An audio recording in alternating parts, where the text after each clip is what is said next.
FC แห่ชื่นชมกันมากมายเมื่ออุ๋งอิงได้ทำแบบนี้กับพ่อเอกเหตุแบบไหนนั้นก่อนอื่นขอกล่าวคำว่าสวัสดีครับผม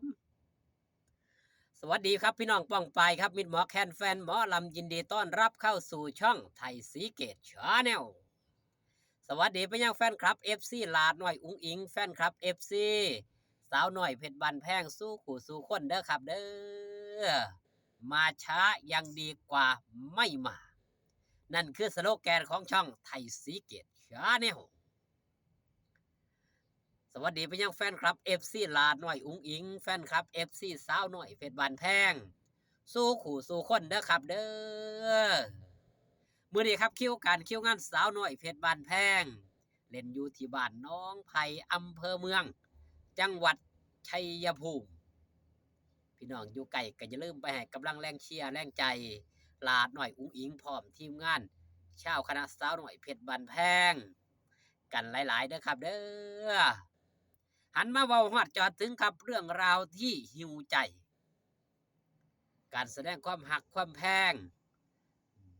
ต่อผู้ที่ให้ความหักความแพงให้การสนับสนุนให้การช่วยเหลือมาตลอดระยะเวลา3 ปีกว่ามานี่ลาน้อยอุ๋งอิงบ่เคยลืมนั่นคือพ่อเอกพ่อหักที่ให้ความหักความแพงตอนลาน้อยอุ๋งอิงช่วยเหลือเจือจานลาน้อยอุ๋งอิงตั้งแต่แรกเริ่มจนมาถึงปัจจุบันเป็นภาพนี้ครับ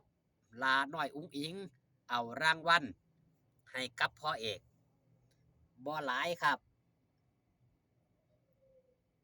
เป็นภาพนี้เลยลาน้อยอุ๋งอิงพร้อมเขียนแคปชั่นไว้ว่า3 ปีเกือบ4 ปีที่พ่อขับรถพาไปลำมื้อนี้ให้ของขวัญพ่อเอกสักก่อนเด้อมันอาจสิบ่หลาย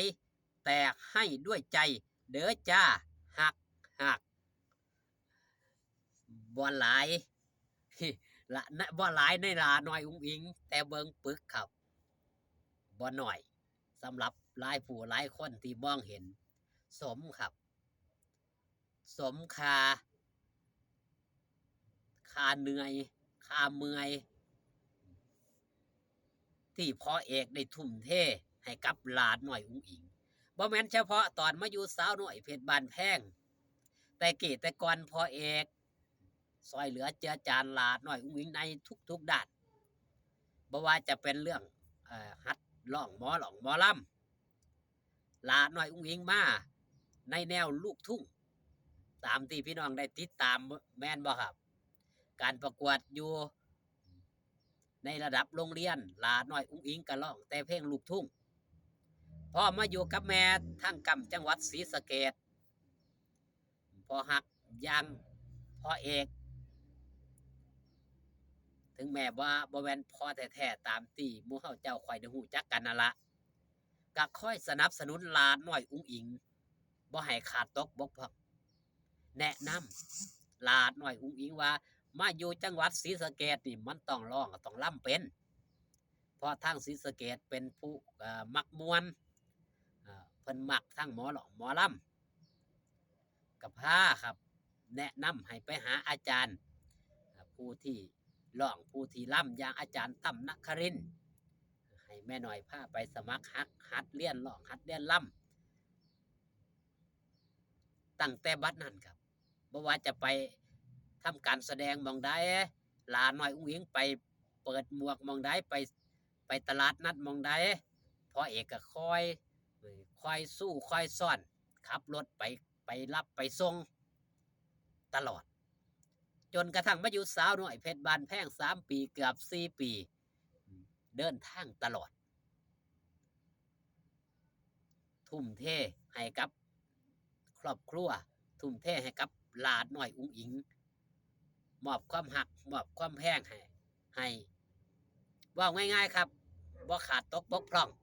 สร้างความอบอุ่นให้กับหลานน้อยอุ๋งอิงเป็นอย่างยิ่งให้การสนับสนุนแฟนคลับ FC จังได้ชื่นชม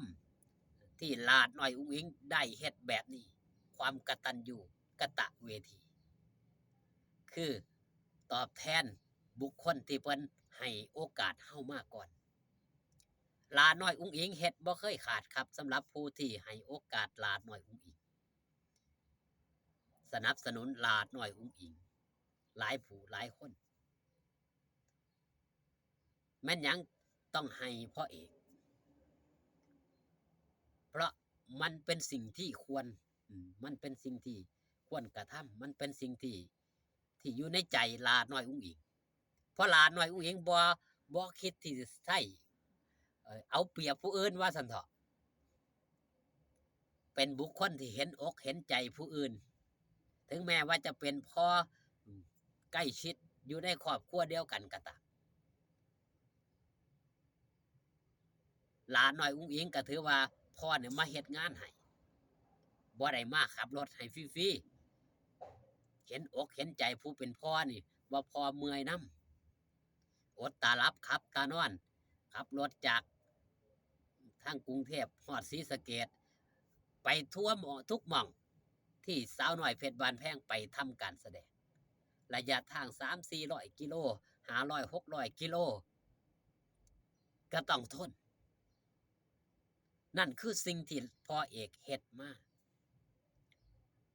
อย่างที่มิตรหมอแคนแฟนหมอลำได้เห็นล่ะครับแล้วเอาเวลาใดพักผ่อน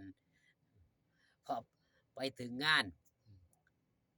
แขกไปไทยมากกลัวสิได้พักผ่อนก็โดนเติบเด้ครับกลัวสิได้รับได้นอนมันบ่แม่นธรรมดาเด้แฟนคลับ FC หลาน้อยอุ๋งอิงพอฮักไม่ฮักผู้ที่เพิ่นให้เข้ามาเยี่ยมมายามนี่แฮ่งแต่หลายนั่นคือสิ่งที่แฟนคลับ FC ได้ชื่นชอบชื่นชมเห็นแล้วมันหิวใจมันมีความสุขที่หลานน้อยอุ๋งอิงเฮ็ดแนวนี้อย่างที่แม่น้อยโพสต์เมื่อวานล่ะบ่ได้สอนลูกให้ไปเอาเปรียบไผบ่ได้สอนลูกให้ไปว่าผู้นั้นบ่ให้สอนลูกให้แข่งกับไผแข่งกับโตเจ้าของเองพัฒนาโตเจ้าของเองเพื่อแฟนคลับ FC เท่านั้นนั่นคือสิ่งที่ครอบครัวหลานน้อยอุ๋งอิงเฮ็ดมาโดยตลอดขอบคุณพี่น้องป้องไปครับวินหมอแคนแฟนหมอลำที่ได้เข้ามาเบิงที่ได้เข้ามาแย่งช่องไทยซีเกตชาแนลอยู่ดีมีแห้งเด้อครับเด้อสู่ขู่สู่คนมือแรงอย่าลืมอย่าพลาดชัยภูมิพ่อกันคลิปหน้าสบายดีครับผม